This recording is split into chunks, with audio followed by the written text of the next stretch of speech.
Well, friends, as we thank President Joe Biden for bringing our country back after the horrific Trump years, we now look to the future.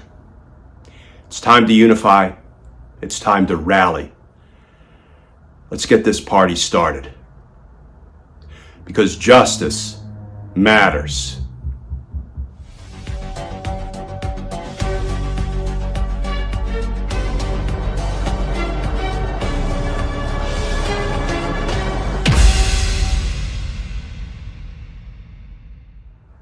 Hey all, Glenn Kirshner here. Well, friends, I don't have to tell you, big happenings in the world of politics. President Joe Biden has decided not to seek the nomination. He's stepping aside, and in a very real sense, it is a new day. Let's start with the new reporting. This from CNN. Headline, Harris will seek Democratic nomination and could be the first Black woman and Asian American to lead a major party ticket. And that article begins, Vice President Kamala Harris said she plans to seek the Democratic nomination after President Joe Biden stepped aside and endorsed her, setting up a push that could make her the first Black woman and the first Asian American to lead the ticket of a major political party. And this from President Biden. Quote, my fellow Democrats, I have decided not to accept the nomination and to focus all my energies on my duties as president for the remainder of my term. My very first decision as the party nominee in 2020 was to pick Kamala Harris as my vice president, and it's been the best decision I've made. Today, I want to offer my full support and endorsement for Kamala to be the nominee, President Biden said. And this simple statement from Vice President Kamala Harris, quote, I am honored to have the president's endorsement, and my intention is to earn and win this nomination, she said in a statement. And friends, one more headline that caught my eye. This from Tom Nichols of The Atlantic. Headline, a candidate, not a cult leader. After Biden's decision to leave the race, the difference between the Democrats and the Republicans could not be clearer. President Joe Biden has chosen to put his country over his own ego. A heroic decision that shows the difference between a political party and a cult of personality. All right, friends, my three top line takeaways given this historic development. 1, the presidential race will now very likely be between the prosecutor and the criminal, Kamala Harris and Donald Trump. That, of course, assumes Kamala Harris will become the nominee. I recognize it's not a done deal at this very early stage, with President Biden just announcing that he is not going to seek the nomination, and Vice President Harris issuing a statement that says, not I am the nominee, but that she will seek to earn the nomination. I think that tells you something about how she's approaching this challenge. She's not saying it's already mine. She's saying she's going to work to earn it. So, assuming she earns the nomination, it will be the prosecutor versus the criminal. I like the prosecutor's odds. We have seen then Senator Harris cross-examine people like Bill Barr and then judge aspiring to be Justice Kavanaugh. She knows how to prosecute. She knows how to prosecute cases. And I am confident that she will know exactly how to prosecute this campaign for president successfully. The prosecutor versus the criminal. Second takeaway. There is only one candidate now running for the presidency who is an old guy in cognitive decline. Only one. That would be Donald Trump. let's hope the media focuses like a laser beam on Donald Trump's age and cognitive decline, the way they were obsessed about Joe Biden's age and cognitive decline. Joe Biden is no longer the issue in that regard. So let's hope the media, in fairness, now shifts its laser beam focus on age and cognitive decline to Donald Trump. And I don't think age is a disqualifier. With age comes experience and wisdom.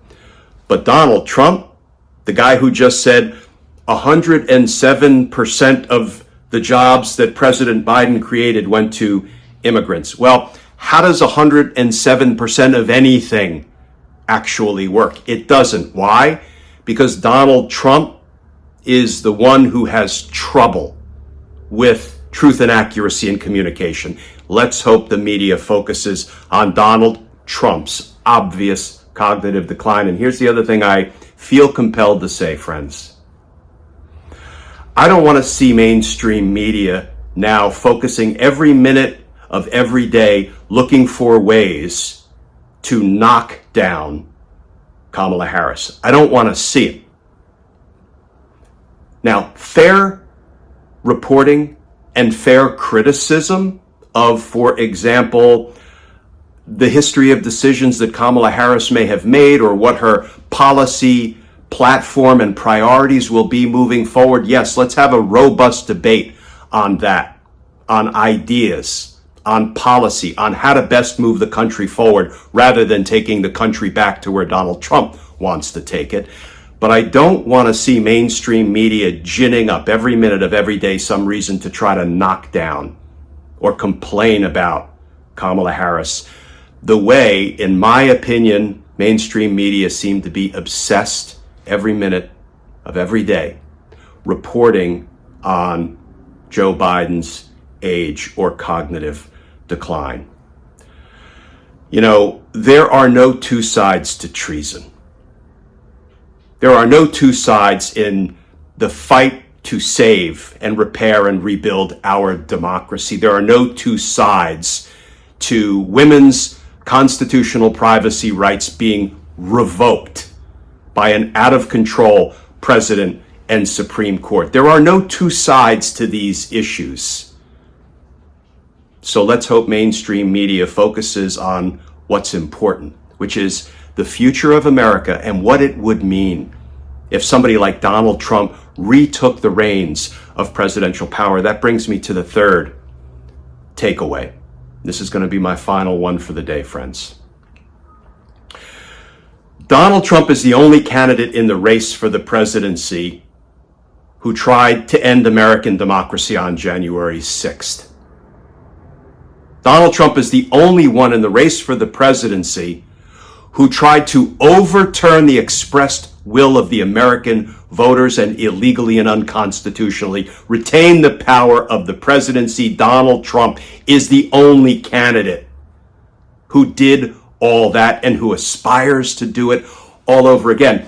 And Donald Trump is the one who selected a vice presidential candidate, J.D. Vance, who has promised that if he becomes vice president and he has the same choice that Donald Trump's former vice president, Mike Pence, had to make, he would make a different choice. He is on record as saying he would have facilitated and assisted Donald Trump on the day the Electoral College votes were counted and certified. He would have assisted Donald Trump. That's right, friends. J.D. Vance is on record as saying he would not have certified the election's results the way Vice President Pence did. Vice President Pence complied with the law, the Electoral Count Act, and certified Joe Biden's election win, certified the votes of the American people. J.D. Vance said he would not. Instead, he would violate the law, and he would help Donald Trump become the day one dictator that Donald Trump has promised us he will become. That, my friends, is one hell of a ticket. An aspiring day one dictator and a flunky who promised to violate the law to help Donald Trump attain that status. The choice is clear, friends. And I, for one, couldn't be more energized. I thank President Biden for his service and for his, yes, heroic decision to step aside. Given the struggles we all see he has had recently with communicating effectively, he's made a heroic decision to step aside for the good of the country, to turn the reins over to a new generation of leaders. Boy, if that doesn't energize us, I don't know what will. So let's get busy, friends. Because justice matters. It's a good day. It's a new day. Please stay safe. Please stay tuned. And I look forward to talking with you all again tomorrow.